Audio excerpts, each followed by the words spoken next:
Hey everybody, it's Justice for Comics. It is Friday afternoon. Wanted to get this video out to highlight the Hot 10 list that comes out every Friday by CBSI, so I'll go over that here in a second. I just got these books in the mail in the last day or so. First one, this is just a really cool total cover by Dead Eyes #1. So this used to be Dead Rabbit. It's basically a reprint of the first issue of Dead Rabbit. I think this book is going to do really well long term, and I think this is just one of the best. I think this is one of the best covers for 2019. I just love it. I think it's it's awesome. It's very good artistically, style, everything. I mean, it's a Virgin. I think this was only like $15 or $20, so well worth the money in my opinion. Just one of the best covers I've seen this year. Don't know what the print run on this is, but probably a lot lower than the regular cover. So that's one of my top covers for the year, I think, is this Dead Eyes #1. The artist, I can't remember who the artist is on this. I know his signature is right there. I just not too sure who it is. I'll have to look it up.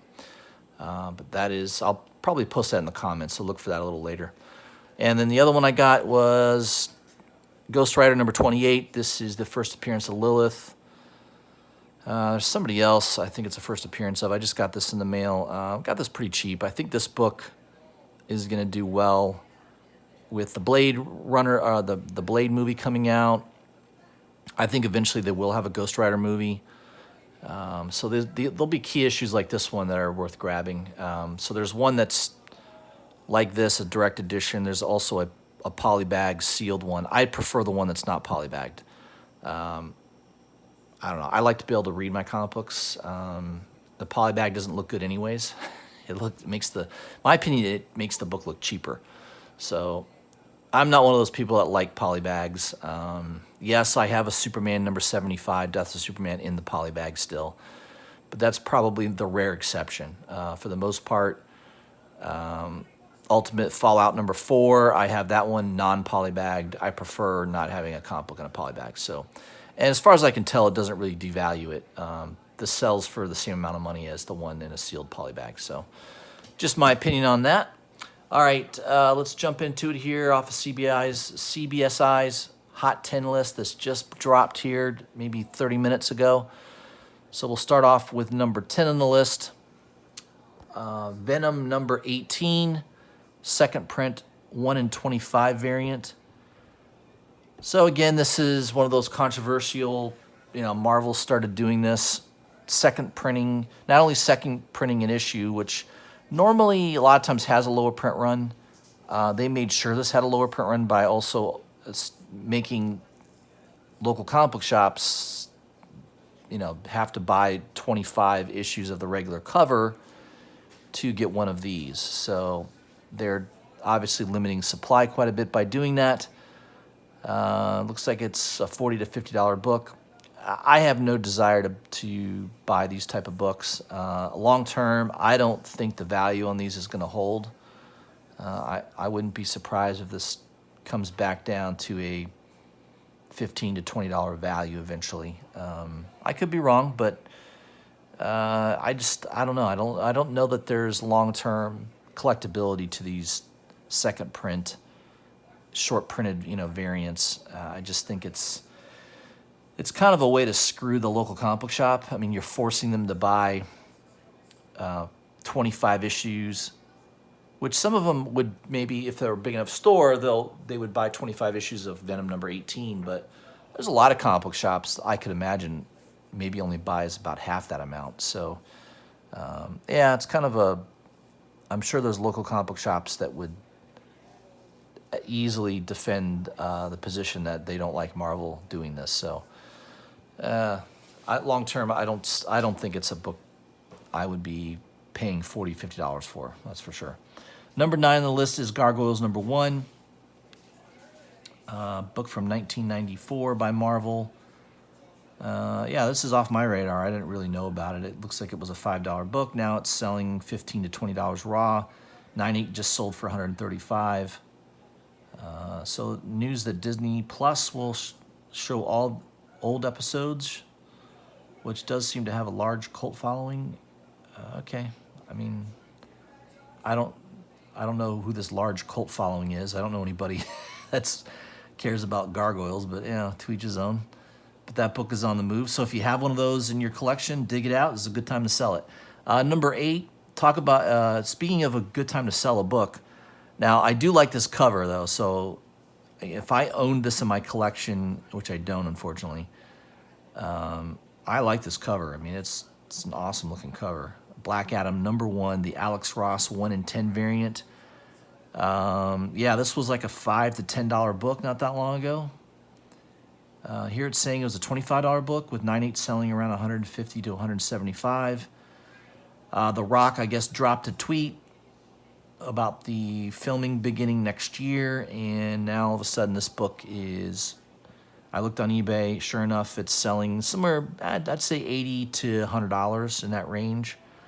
I found one online website that you could buy it for around $75. That's still, to me, that's a lot of money to pay for that book.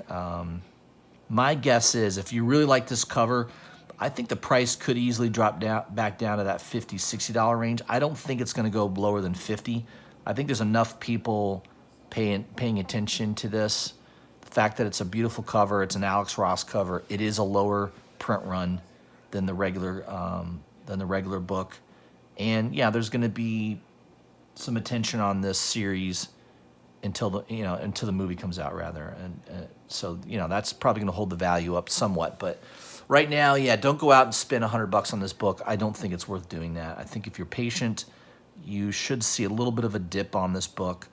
I don't think it's going to go below $50, though, is my guess. So, yeah, anybody that bought it for $25 or under, congratulations. I don't think you're going to see it get back down to those values anytime soon.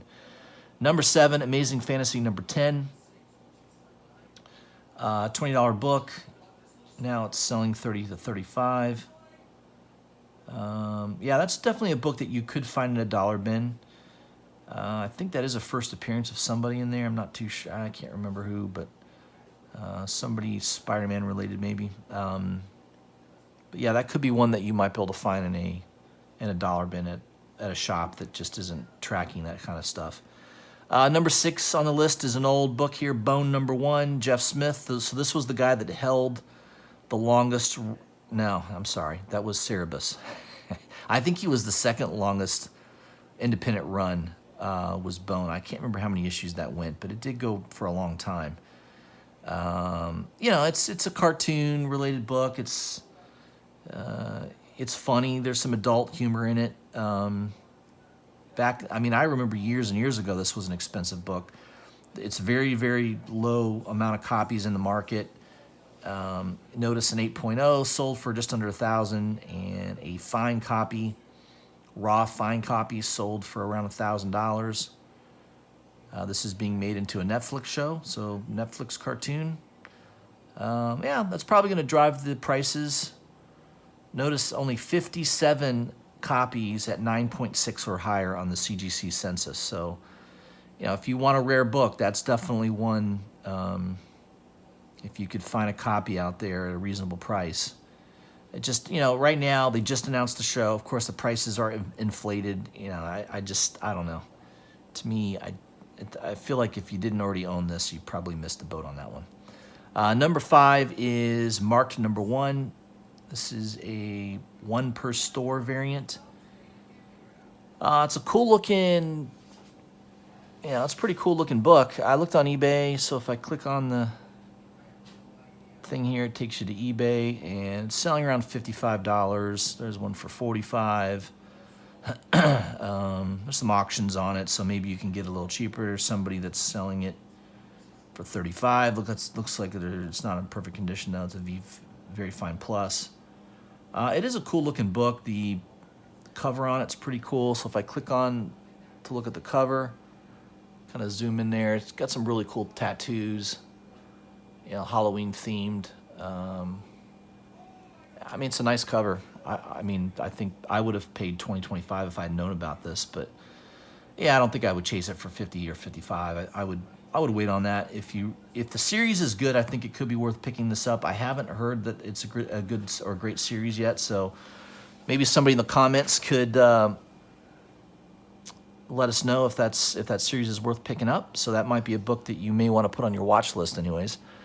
Number 4 on the list is Cobra Kai #1, the Kagan McLeod 1 in 25 variant. CBSI says you would have been aware of this before it hit $90 if you were following our Indie Spotlight writer, Andy Tomberlin. This is another case of there can't be many of these out there, and a pretty cool cover. I don't see any on eBay, so print run on that might be very, very low. I probably would never have bought it because I'm not into it's not 1986 again or whatever that movie came out, The Karate Kid. Man, you watch some of those Karate Kid movies now, it's very cringy. But I know there's people that are into this, but I don't know anybody that's into Cobra Kai. I mean, I don't know. I think, in my opinion, there's probably a low amount of people that are even interested in that. But hey, somebody's willing to pay some big money for it. Number 3 on the list, Spider-Man Unlimited #1. First appearance of Shriek, which will be confirmed to be in the new Venom movie, the Venom #2 movie. So that's a $10 to $15 book. That could be a book you could find still in some back issue bins, relatively cheap. I probably had that book back in the day. I don't think I kept it. I don't know. I might have sold it. If I remember right, it was a kind of a thick book. I don't know. Just back then, I guess everything Carnage. I just remember there was a lot of buzz on Carnage back when he first came out. And of course, Marvel took advantage of it by doing all these side spin-offs. Spider-Man Unlimited had Carnage on it. So yeah, that's one of those that if you're at a local shop, might be worth just breezing through their back issues, see if they have it in there. They might. Number 2 on the list is Marvel Celebrates Stan Lee. So I guess this is one of these rare books that were given out, and the rumor is, oh yeah, somebody got caught selling their issue and they got fired over it. I don't know. It sounds, who knows if that's true or not, but yeah, I mean, Stan Lee, he has his place in history. One of the great comic book creators of all time, no doubt about it. Not a book I would really care to own and pay that much money for, but that's just my opinion on that. Number 1, so the only book I even own out of all these issues is the #1, Monstrous #1. I do have a first print of #1. Apparently, I should have gotten the second print because that's going for double. Apparently, that's selling around $100. I do remember looking at that second print, and I almost pulled the trigger on it when I was looking at an auction. I think it ended up selling for around $40 for that second print #1, and I think the condition on it was pretty good too. So whoever ended up winning that auction did well, because it says it's a $100 book now. So Monstrous is a good title. I've been collecting it since the beginning. I have basically every issue. The artwork is amazing in it. The story in the beginning was very, very good.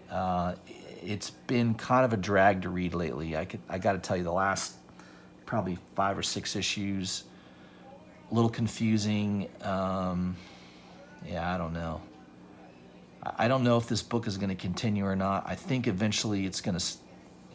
I think eventually they're going to stop doing it, but. It says here on YouTube, 10/18, that it was optioned, potentially. I don't know if that's true or not. I can't see that being made into a live action. I could maybe see that being animated, more of an animated feature, or an animated series. I definitely don't see them doing live action with that particular title, but yeah, I mean, I bought it for cover price when it came out, and have been buying every issue since, and it's been a good title overall. But yeah, I'd say lately the writing on it's been a little lackluster. So that is your Hot 10 list from CBSI for the week. I'll have another video out probably tomorrow morning highlighting Cover Price's top 20 list. Usually I get that email Usually sometime tonight I'll get it, and I'll do a video on it tomorrow. If you guys haven't already, please subscribe to my channel.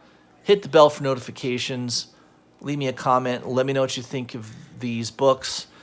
Yeah, let me know what you think. Maybe there was something in there. Maybe I gave a comment that I shouldn't have. Maybe there's a book there that absolutely you should be hunting for that maybe I didn't agree with. But yeah, I'd like to hear your comments on that. Leave that in the comment section and look for my next video tomorrow morning, guys. All right, have a good Friday night.